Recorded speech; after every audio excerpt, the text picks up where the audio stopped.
सुनाई दे दिखाई दे बस तू ही तू मुझे। इधर मामू की हालत बिगड़ेगी और उधर सौलेया मामी ने अर्श को वापस बुला लेना है। अब मामू की इतनी हालत खराब हो और वो वहां पे अयाशी करती फिरे, इससे थोड़ी हो सकता। तो क्या वादे वईद हुए तुम दोनों के दरमियान? यही कि अब मैं ना उसे मैसेज करूंगा, ना कॉल करूंगा, ना उसे मिलने की कोशिश करूंगा, और अब मेरी वजह से उसकी तालीम में कोई रुकावट नहीं आएगी। और वादा किया है कि मैं अपनी तमाम कमजोरियों और बुराइयों से छुटकारा हासिल करने की कोशिश करूंगा। और उसने क्या वादा किया तुमसे?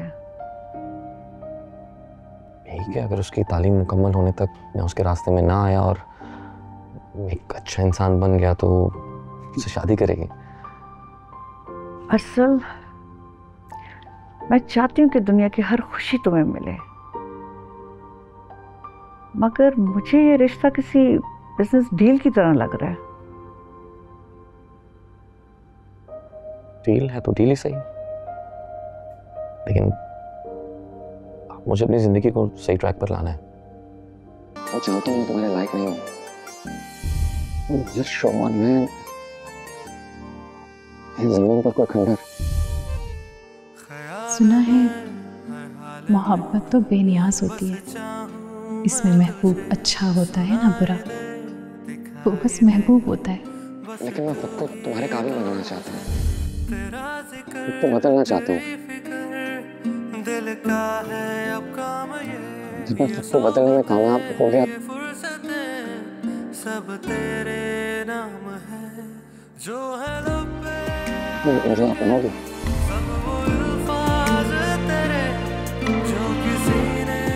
अगर मोहब्बत महबूब को बेहतर इंसान बनाने में मदद करे तो इसमें हर्जी क्या है? कि एक शौहर की जिम्मेदारी और वालिद की जिम्मेदारी क्या होती है, मगर इन बातों का कभी कहीं जिक्र ही नहीं हुआ। हाँ, खुदा का शुक्र है तुमने माना तो सही। अगर आप बीमार ना होते ना तो सच पूछे कि मैं कभी ना मानती। बेटा मैंने मना किया था इनको ऑफिस जाने से कि आज मत जाएं, फिर चले गए।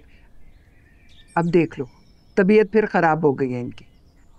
मामू दवाई तो वक्त पे ली थी ना आपने?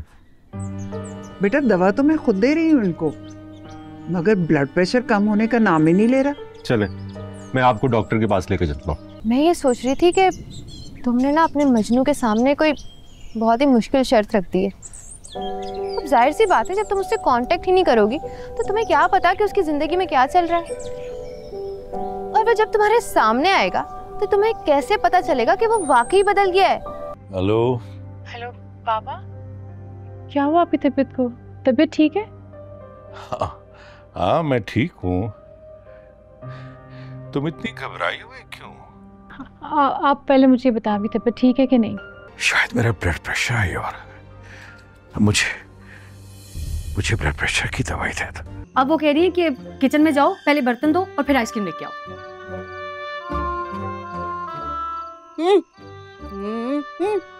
क्या कह रही हैं अम्मी? बोले ना।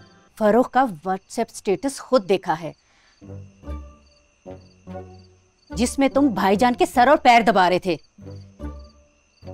ये फर्रुख को तो अपना साला बना के रहूंगा मैं बस बाबा की तरफ से परेशान हूँ। पता नहीं मुझे क्यों ऐसा लग रहा है कि उनकी तबीयत ठीक नहीं है। कोई किसी की मुलाजमत शौक से नहीं करता, मजबूरियां होती हैं।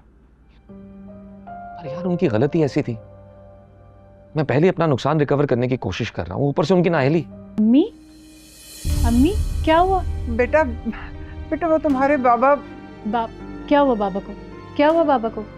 मेरे बाबा की तबीयत बहुत खराब है, मेरा जी बहुत घबरा रहा है, बस तुम वापस आ जाओ जल्दी से। जी जी जी जी।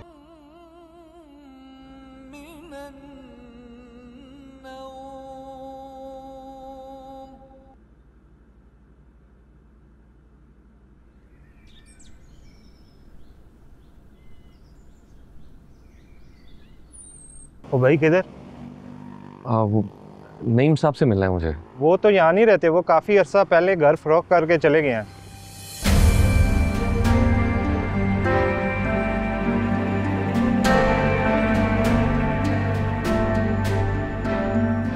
आप जानते हैं वो ये घर बेच के कहाँ शिफ्ट हुए हैं?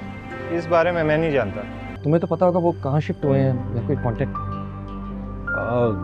वो तो ये मोहल्ला छोड़ के कब के चले गए, आपको नहीं पता? को तो फिर ये भी पता नहीं होगा कि मेरी और अर्श की शादी हो गई। इसमें इतनी हैरत वाली क्या बात है? अरसल, अर्श ने शादी कर ली अपने मंगेतर साहब के साथ। क्या?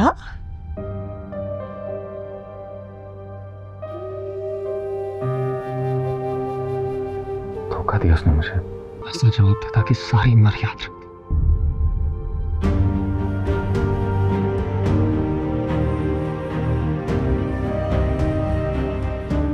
मैं ऐसा करने के काबिल भी नहीं रहा।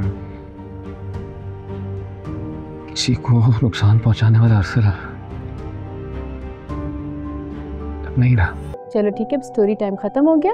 अब आप सब लोग पढ़िए, कल हम फिर से स्टोरी सुनेंगे। मिस हमें पढ़ना बिल्कुल भी नहीं अच्छा लगता, हम बोर हो जाते हैं। बोर हो जाते हो? मिस, क्या पढ़ना लिखना इतना जरूरी होता है?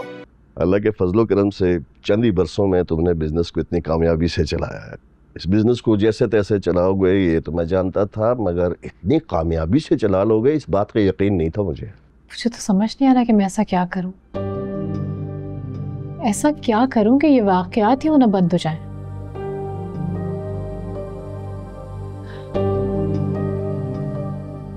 मुझे समझ नहीं आता कि लोग हैवानियत के किस दर्जे तक पहुंच जाते हैं। अब ये जो आप खाने के बाद चाय की फरमाइश करने वाले हैं ना, उसका तो मेरी तरफ से जवाब है।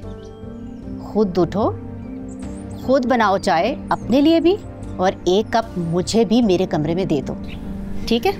दे देता हूँ, अब खा लूँ। तुम्हें पता है, जब मैं सोचती हूँ कि शाहीना और जलीस मेरे सामने दम तोड़ गए और मैं कुछ ना कर सकी, तो मुझे कितनी तकलीफ होती है। हम वफा के खो जाने का होता है, ये वफा के जाने का क्या गम करना। तो फिर तुम जिंदगी में आगे क्यों नहीं बढ़ते? आगे बढ़ तो चुका हूँ, अब क्या चाहती मैं पहले की तरह लाभ वाली हो जाऊं, पार्टियों में जाके खुशी ढूंढूं? मैं अपनी जिंदगी में संजीदा हूँ, गमगीन नहीं हूँ। लाई दे, मैं काट देती हूँ। नहीं बेटा, तुम इतने दिनों बाद आई हो, अब क्या तुमसे कटवाऊंगी? जिसे काटना चाहिए वो मोहतरमा तो घर पे ही नहीं है।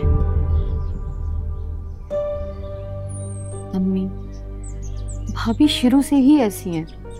आप और भाई उन्हें ऐसे ही पसंद करके लाए थे, तो फिर शिकवा कैसा? ये जो मेमोरी है ना हमारी, ये बहुत बहुत बुरी चीज है। इस तरह के हादसात हमें भुलाने नहीं देती, हमें वक्त के साथ साथ हॉन्ट करती रहती है। जी, आई एग्री। मेरा बस चले तो मैं ऐसे मुजरिमों को फांसी की सजा दिला दूं। सुनाई दे, दिखाई दे, बस तू ही तू मुझे।